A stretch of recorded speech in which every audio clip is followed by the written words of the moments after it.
Hello friends, welcome to Azure Data Factory video series. This is 28th video and the topic is store procedure activity in Azure Data Factory. Before I start to it, I would recommend you go to my channel and watch videos sequentially one by one from starting. Agenda. I will explain your store procedure activity and the data stores supported by this activity, and I will show you live demo in example. Now store procedure activity. A stored procedure activity to invoke a stored procedure in one of the following data stores. It is given below. Like the data stores are Azure SQL Database, Azure Synapse Analytics, formerly it is known as Azure SQL Database Warehouse, and SQL Server Database. For SQL Server Database, please install self-hosted IR integration runtime on same machine that hosts the database. This is the link I have given here. You can go to Microsoft documentation, docs, and learn it in details. Now go to Azure portal and I will show you some example. This is a link given by Microsoft.com. In the docs, go to the documentation and you will find it. Now go to the Azure Data Factory. This is my Azure Data Factory, and this activity I have created for my practice or from previous last video. Let me go tell you something now. If you go to on YouTube and search by Azure Data Factory Tech, this is my channel name, you will find many of videos and you will find a playlist of Azure Data Factory. If you go inside, you will find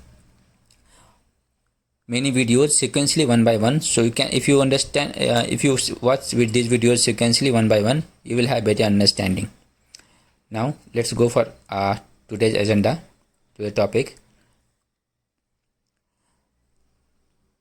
This is the pipeline, and first let me show you the store procedure in the Azure SQL database. This is query editor window where I am going to create this store procedure. You can see this is store procedure. This is for demo.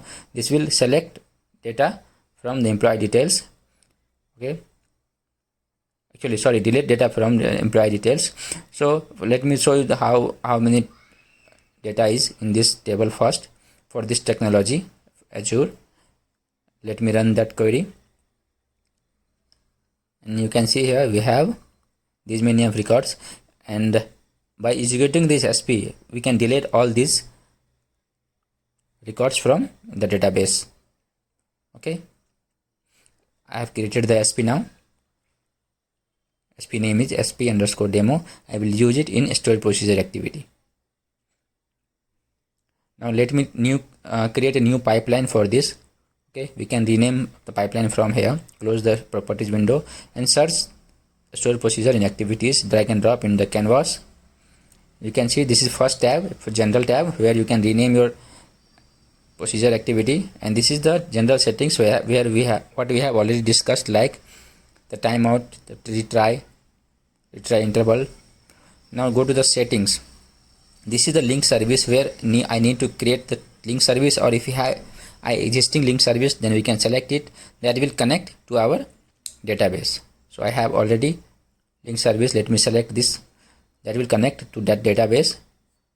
This link service I have created in my previous video, so you can understand. Okay, so either you can search the store procedure from here, or you can make it edit option and edit the store procedure. Okay, if you have a store procedure parameter, then you can just import the parameter here, or either you have option to create new parameter from here.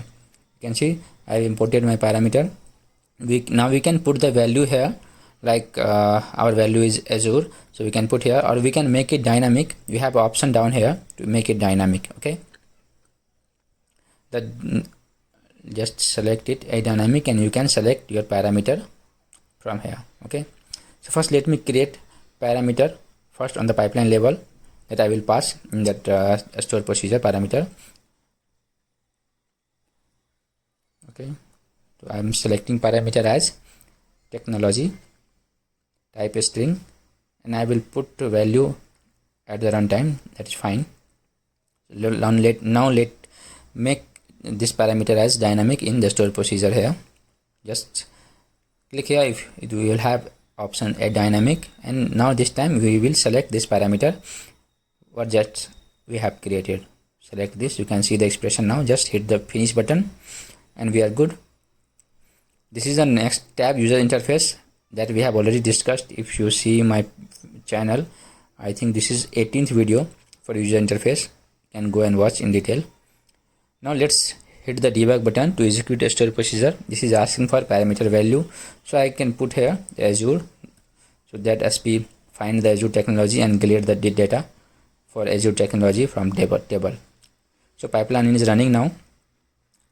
If you go to the pipeline output window, you can see here status. Just refresh it.